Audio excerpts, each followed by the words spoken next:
And for a long time, I just straight stopped trading. I mean, I stopped trading options, that's for sure. I stopped trading zero TE options even after having made a lot. I just kept having these insufferable losses that I couldn't handle emotionally, and I felt that I was failing my daughter. Not to mention the women that were, you know, stroking my ego or stroking my, you know, me. Mm. So I remember yeah, when I, my I son went back to youngest. demo. I went back to demo and tried to focus on the skill set, and that was for a very long time. Even emotionally dealing with my ex-wife, even this year, I spent a lot of time in demo because I didn't feel like I was emotionally capable. I was still focused on the skill set, trying to practice what I preach, practice what you preach. What were the things that were the most helpful to you? Like when you say that they were inspirational to you, like what specific things? Was it a specific concept or is it a mindset thing? I don't recall doing too much of the mindset. I was really primarily focused on teaching conceptual things early on. So I don't know what you were tapping into in terms of finding that I mean, it was your encouragement. accuracy, it was your execution, it was someone to look up to. I mean, as a trader, and I know you don't love. I mean, it's from my generation. You're Michael Huddleston. You were Michael Jordan. And when you think of a young boy aspiring to be a professional athlete and looking up to someone, again, I was getting bootleg content and random weekly reviews, and you were like, you were able to succeed with my concepts, and you weren't involved with the cohesive structure that I formulated for the people that were part of my mentorship. I I just pieced and stitched together the principles that you provided, and more importantly, you gave me someone to look up to, and that hope and that aspiration is what kept me coming to the charts. And then eventually finding solace in demo and finding solace in, even though I'm going to go work, this can't hurt me. And for a long time, trading was just hurting me, even though I was, and I've made far more money than I lost in dumb luck, but I've still lost houses in a day, in a week, a lot. So the adding up the zeros, it wasn't just, I mean, folks have a simulated account and a demo account, and I just lost a lot, man. I lost a lot, and it wiped out a lot of my gains. I mean, my brother drives a McLaren, he's a multimillionaire, and I'm 46.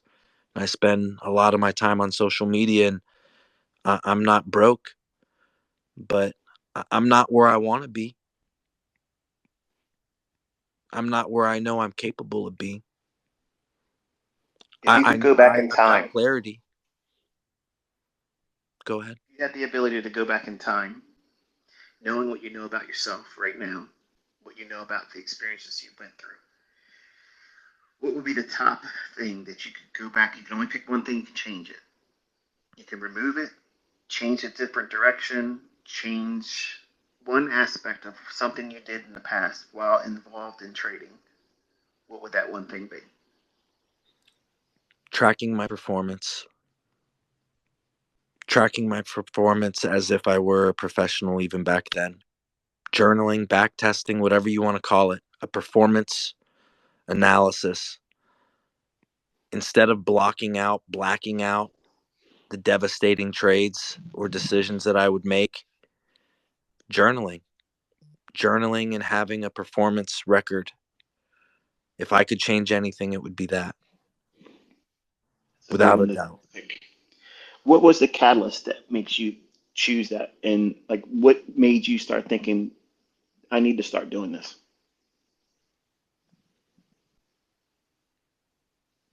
My results. But the more I started tracking and recording then the more I started seeing not just patterns, but clear data and making decisions more based off of data and not patterns was the only type of consistency I could start to build from or create a foundation off of.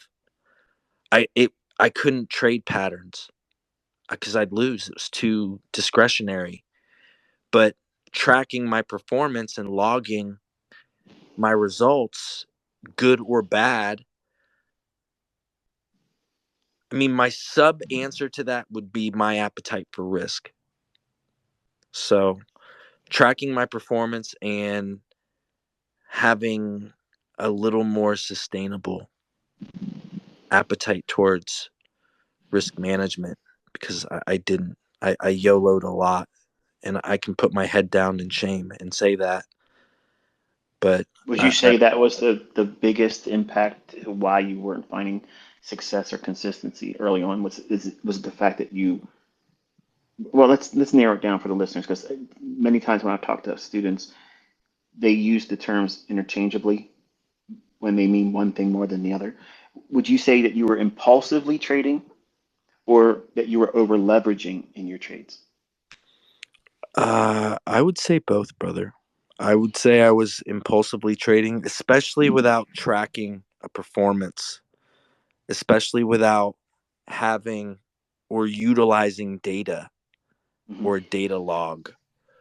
Um, that was, I was impulsive and over leveraging, and I was doing it more based on patterns. As soon as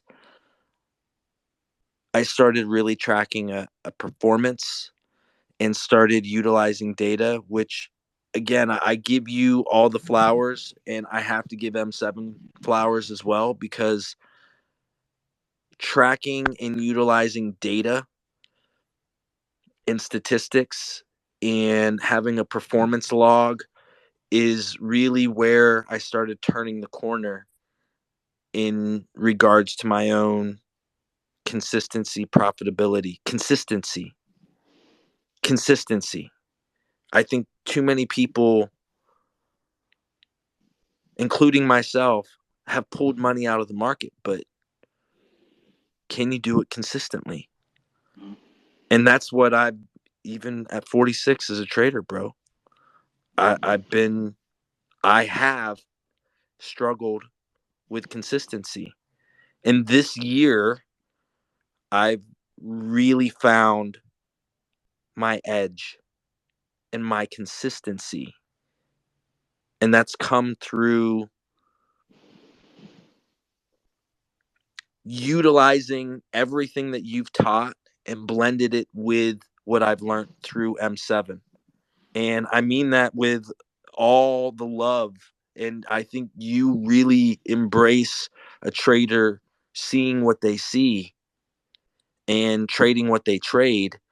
And me being able to analyze because I have this engineer's mindset because I mean because numbers are so important, being able to not just look at a chart, but being able to look at statistics and data and then even apply my performance within the data. I can look at a high time frame the same way you teach. I can look at 20 years worth of data. I can look at 10 years worth of data. I can look at the last 20 Mondays this year. I can look at the last 10 years of October and what happens in October the last 10 years, the last 20 years, the last 5 years, the last 2 years.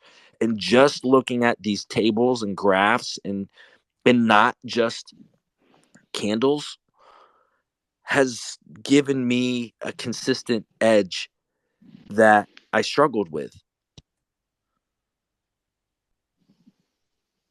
If you could go back and talk to your younger self, what encouragement would you give yourself? And what things would you tell yourself to avoid? These are going to be the biggest problems that's going to be the catalyst for you doing much more work longer than it's necessary to get it. Never give up. Never give up. Don't let blowing an account blow your mental capacity to do this. The mental equity within a chart is so important with us being traders. If I could go back and tell myself anything, I had so many limiting beliefs, self-destructive thoughts because of a decision I made on the charts.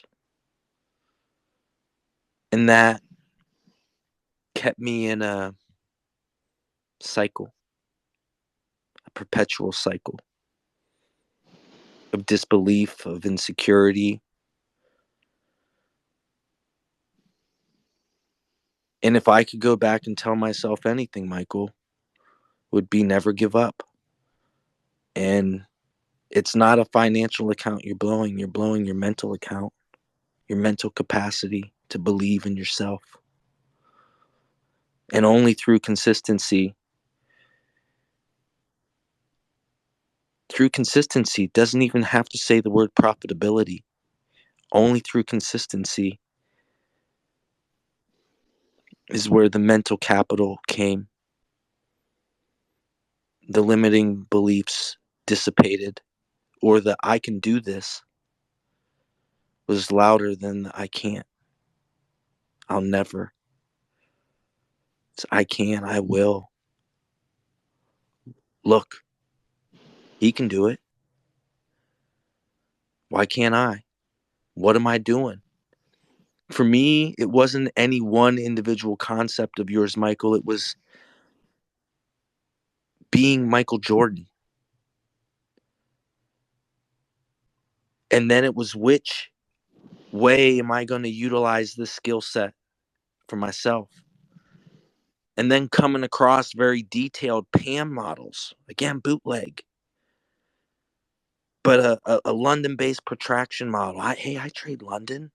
Hey, wait, there's a central bank dealers range. Oh, wait, that's between 2 and 8 o'clock, and then 8 o'clock to 12 o'clock is the flout, is Asia, and together combined, they're the flout. The flout's a half standard. I can measure that. It's 23 pips. It's 28 pips, 28 ticks. I can quantify the size. I can create specific data-based rules that exist.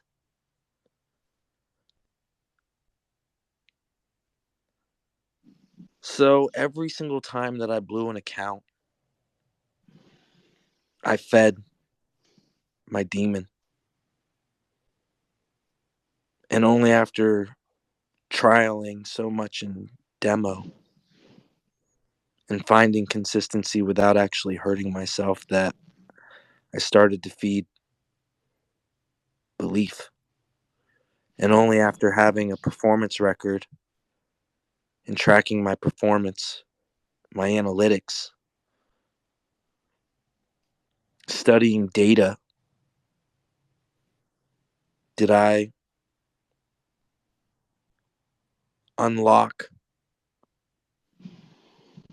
what I believe is my own consistency. Same framework every day. 3 o'clock to 4 o'clock. Your silver bullet times are the times that the DR forms. So for me, it's the same framework every day. Every day I'm looking at the same framework. And then I'm basing my rule set around the model that I believe Price is providing. And because you've taught so many, because I've been exposed to so much from you, but also M7, I have a lot of models that I can engage in with Price. And it's as we've all stated, it's if then, if when, and specific conditions need to be met. And then I can look at, like I said, what's the performance of Tuesdays over the last 10 years in October. I can review that, and I can see if London goes long, that there could be a 56 to 70% chance that New York's going to go long too. And constructing those data models, I've been able to trade with more probability. And within the probability in the data has also come more consistency. So I hope I answered your question. I feel long-winded. No, you're fine. I'm trying to be patient so that way because these aren't easy questions to answer. I mean, because it's you have to reflect on a long period of time. It's one of those kind of questions where you want to be as honest and direct so that way you can really communicate the gravity of what I'm asking. And for folks that have just started learning how to trade, they don't understand it. And for the folks that have been at it for a while, these types of questions are paramount because it's important to see what other people have gone through. And you've mentioned, what your weaknesses were early on. What would you say, some of your strengths are now, having gone through everything in terms of adversity and trying to discover who you are and how to work through your character flaws like every trader does? What would you say your strengths are today? I'd say my number one strength is, and it has to do with what my job was as a 9 to 5. And I say this to a lot of folks is we are professional decision makers. And I feel like I have wisdom and experience and reflection that today I make good decisions on and off the charts. What would you That's say that is the contributing factors that you employ now that makes you a good decision maker, whereas in the beginning you can readily admit probably you weren't the best at decision making then. What things are you putting in practice now as a more refined trader with more experience, more in the trenches, scar tissue, the moxie now? What is it that you're employing now that makes you better in that area? the realization that the decisions that I make, I'm making in the mirror and that I can't hide from them. Wonderful. I always thought that the rules applied to everyone else but me, and that I could get away with not having to follow the rules. But when I'm defining what those rules are and I have to look in the man in the mirror is defining those decisions that I'm making, you can't hide from that. And it took me a long time to not be able to hide from the decisions I was making because a lot of the decisions I was making were self destructive. And the biggest change that I've made is holding myself accountable and holding myself accountable on Front Street. This group has been very therapeutic for me over the last year, being in a lot of emotional drawdown. This talking amongst traders has been very therapeutic for them and me. And not hiding from, not being capable of hiding from the decisions I make on and off the chart. Off the chart matters so much more. And I don't think I realized that. I thought I could just be reckless, but somehow I would still operate within this level of precision. And I would make reckless decisions. I would do reckless things. I mean, even if it's just drinking and partying and, you know, doing what a lot of kids do, up all night, getting faded, fucking, and then turning around and thinking you're going to engage in the charts the next day with some kind of precision. like you're actually going to work to make a financial decision.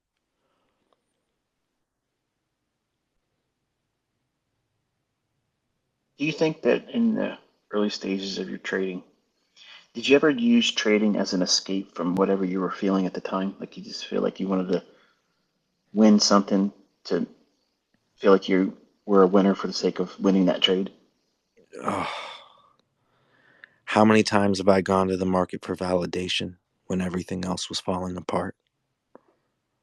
Risking it all to try and feel validated with a win, holding my breath, not having rules or framework, making a discretionary decision, not journaling, not back testing, yet somehow thinking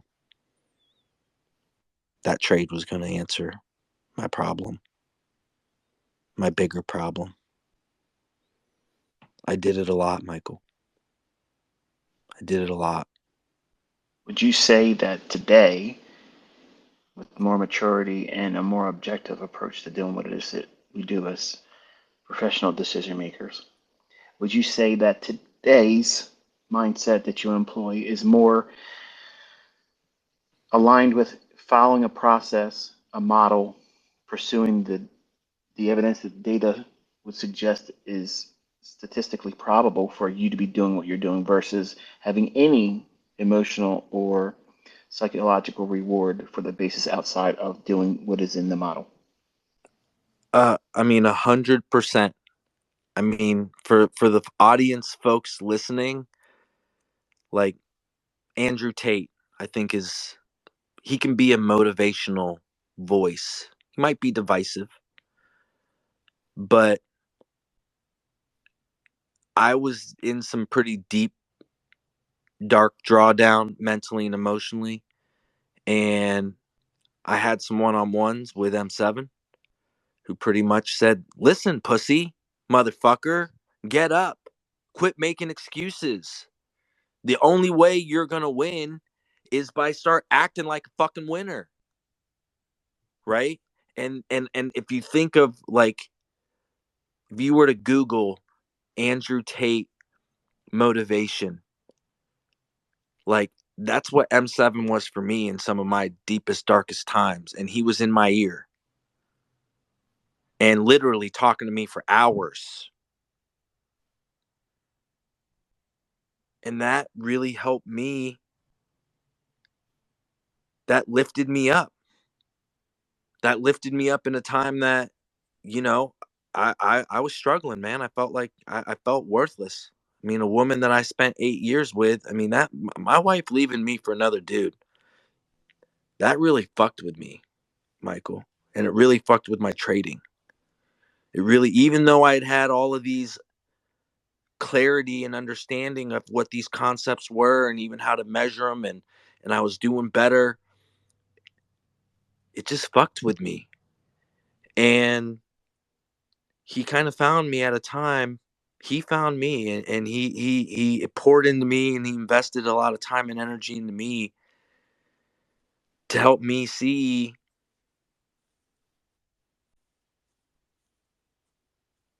what my potential was. And he was like an Andrew Tate voice of like, you're a winner, you can win, you know how to win, you're not a pussy, you're not weak. Get the fuck up and be who you are. Realize your own potential. There's a zillion fucking women out there. And guess what? All of them want to be with a high value guy that really men, only 1% of them are actually going to be. You're that motherfucker. And I mean, I think we all need that friend. Mhm. We all need that mentor.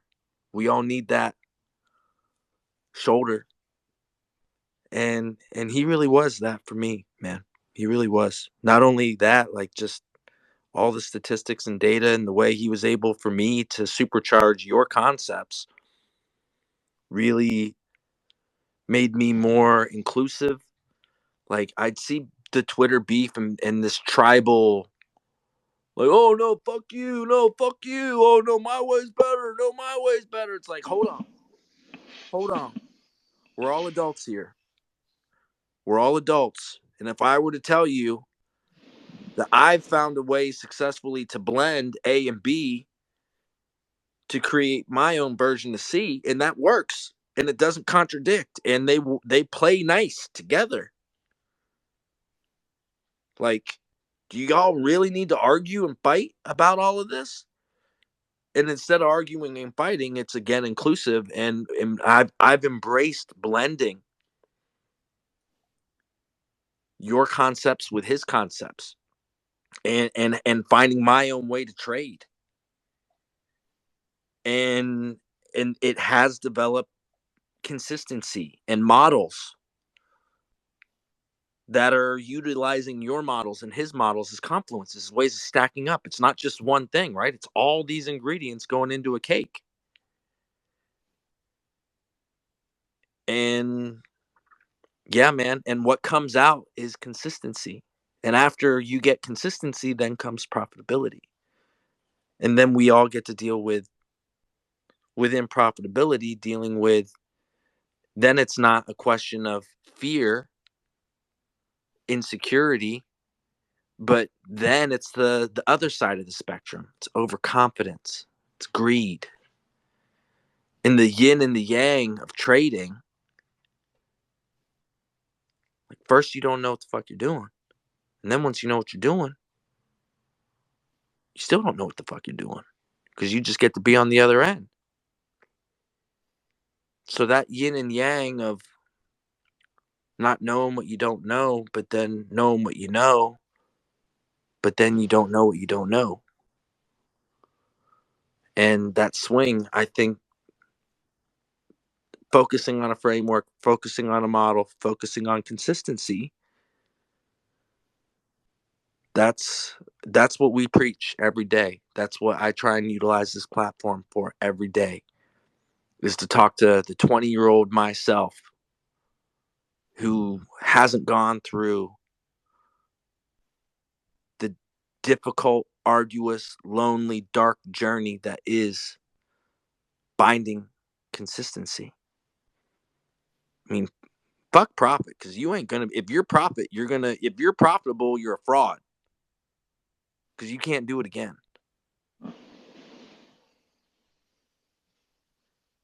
And that's what I struggled with a lot, kind of on my journey, Michael. What's your But goals for the next 5 years? my goals for the next 5 years are to take Trader Roundup, my 501c3 nonprofit, and impact real lives. Real lives. Shed light in dark places. Follow in the footsteps of the great men that have led before me, my mentors. I want to be, I want to utilize my increase to be impactful, help others less fortunate, folks that haven't been blessed, folks that are still on their journey. So my goal, it's obtuse. It's to be more impactful. Honing it in, I want to be the best father I can be, the best son I can be. I want to be the best lover I can be. I want to be the best trader I can be. I want to be the best version of myself. And turning 46 in 2 weeks, I know what that looks like. Mentally, physically, emotionally, spiritually. I'm more in touch with my spiritual purpose in having an impact after watching not one, but two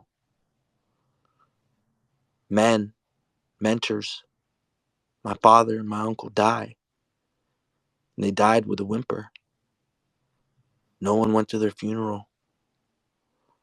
Not because they weren't great men, but they didn't have an impact on a lot of other people. They just had that impact on me, which was enough because I didn't have one father figure. I had two. My mom's brother and my dad. Lost my dad in 2014. Lost my uncle last year. And losing my uncle, I told myself, and that's when I turned to social media, that I wanted to have an impact on this world. I wanted to leave a legacy. I wanted people to know my name. It's my goal in the next 5 years, Michael, is motherfuckers are going to know my name as not just a community builder, but as a great fucking trader. That's my goal. And I want to take my trades and my gains and me being impactful, and I want to help the skinny kids that don't have anything, whose mother and father left them, who are being brought up by their grandma, who can't pay the rent, who haven't eaten. And that's not a 5-year goal. That's a today goal. That's what I focus on. I don't need to talk about what I do to other people, but that's what I do. I don't do it for social media. I don't do it for this platform. But I'm here to help and impact the lives of the millions of other people who are misfortunate, unfortunate, and that struggle. And that's it. I have one last question, and you can ask me some stuff. What words of encouragement would you give someone that has started learning how to trade? It doesn't have to be my stuff. What words of encouragement would you tell someone that has tried to sit down and you look at these charts and it looks like hieroglyphics in a foreign language they've never learned before, and it feels so insurmountable that they can't even imagine being able to tell what this thing is going to tell you to do, to buy or sell, to make money? How do you make money? What should I do? Like, what words of encouragement for those individuals that are right there at that crossroad, contemplating this is probably going to be too hard for them. Maybe they shouldn't try to do it. What would you tell them? I would tell them to stop focusing on the Lambos and the account flippers with the foreign brokerage accounts that are utilizing a marketing platform to try and sell them a get rich quick scheme. I would tell people to listen to and find a voice that you can trust, that has your interest in teaching you a model and a framework. And the most important thing, track, manage, log your performance. Every trade is a lesson because you're going to lose a lot. You're going to acquire a lot of lessons. But if you don't know what time and price, where they were, what they were doing, you don't have a model if you don't have data. You don't have a framework. You don't have consistency if you're trying to follow some motherfucker who's driving around in a Lambo telling you how to trade.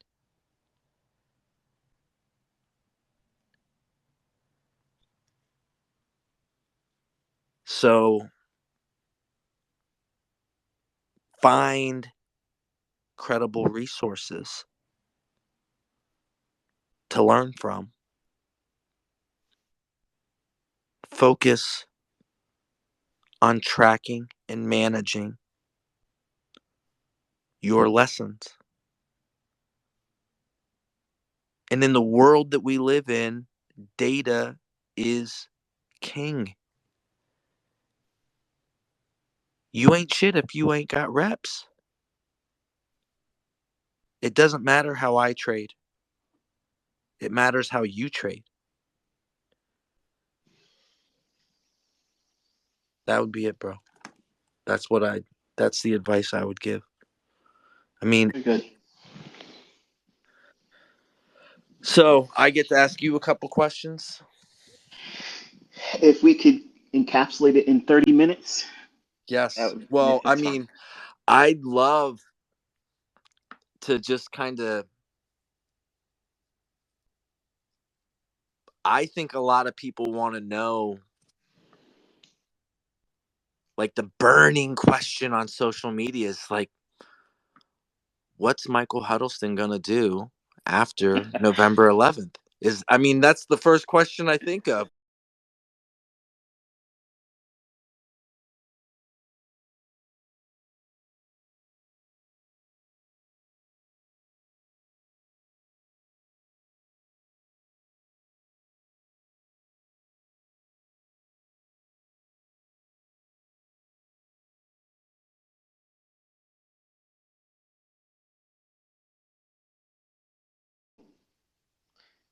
I want to do a lot of personal things with my wife, some of the things that she wants to spend time with doing as a couple.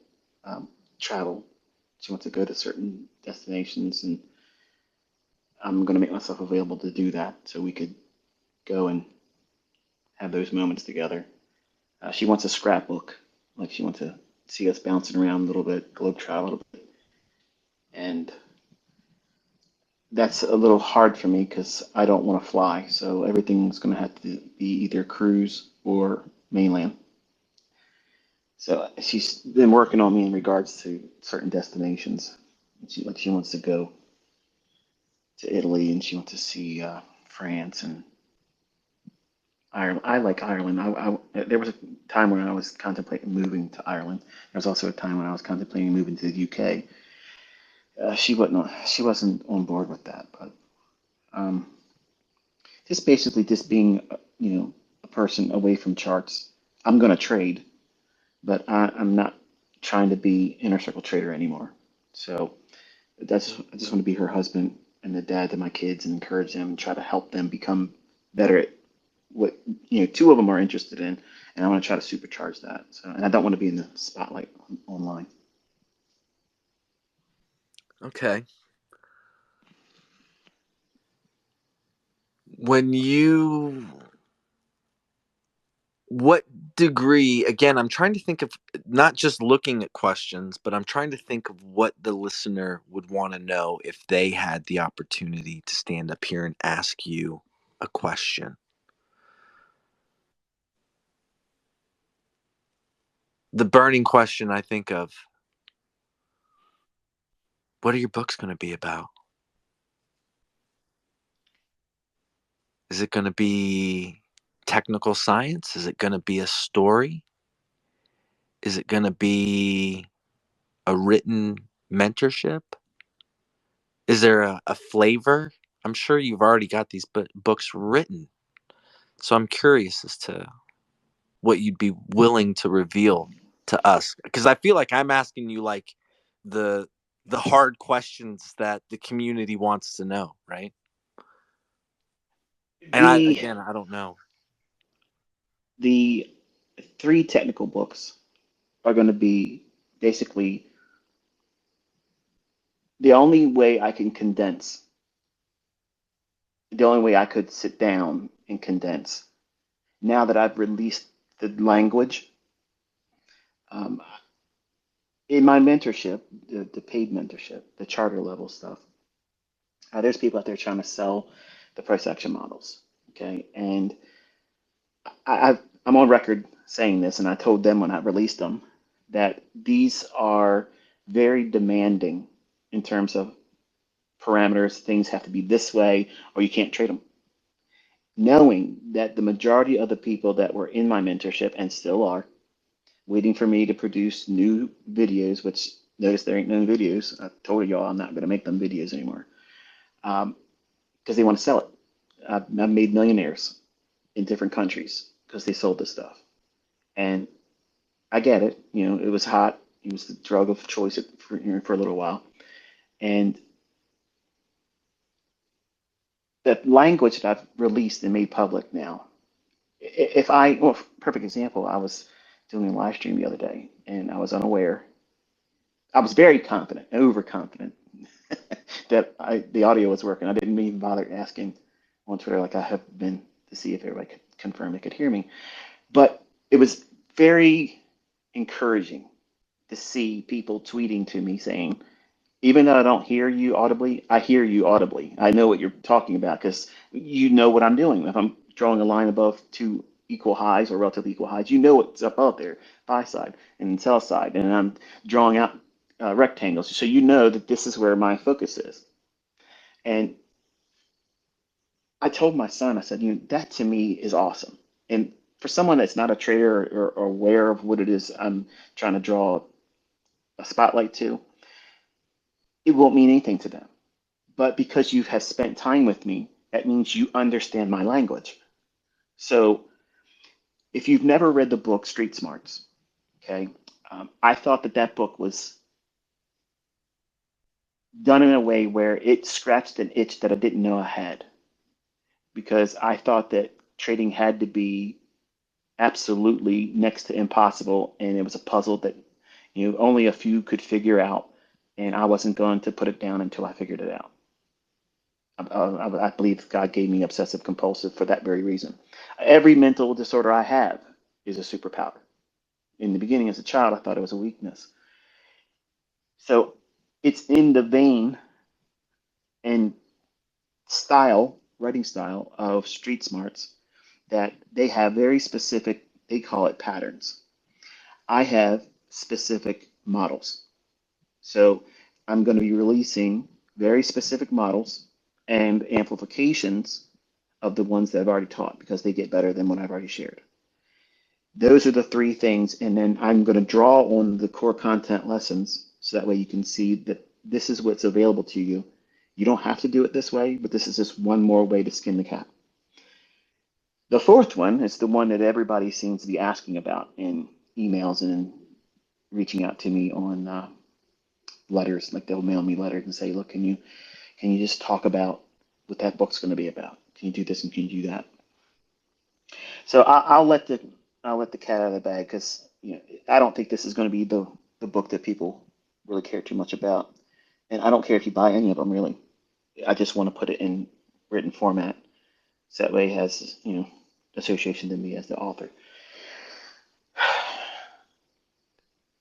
In my coming up, okay, in my coming up as a trader, I met a lot of people, and certain individuals were interested in me because I was able to do things publicly, like you all see me doing right now. I was doing that with the commodity market. Now, I wasn't always accurate. My hit rate wasn't as what you all see today. When I talk about something publicly and it happens, that's a track record. I'm not deleting anything. I'm not giving two sides of a coin and saying, let's flip it and whatever side comes up, I'm going to be calling myself the winner. There's very specific things I'm teaching and touching on when I'm referring to price. And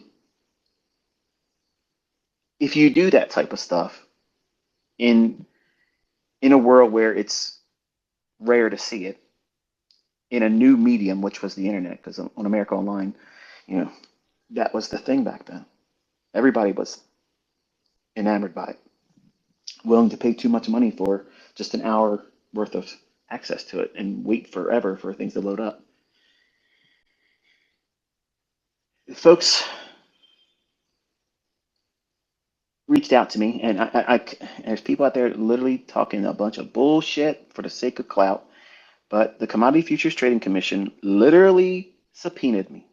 Okay, and I had a desktop computer, and I facetiously, in like a dick move, I made a comment in the corps. I told corps before we started the interview. I said, "Look, there's some things I'm going to talk about, other things I'm certainly not going to talk about.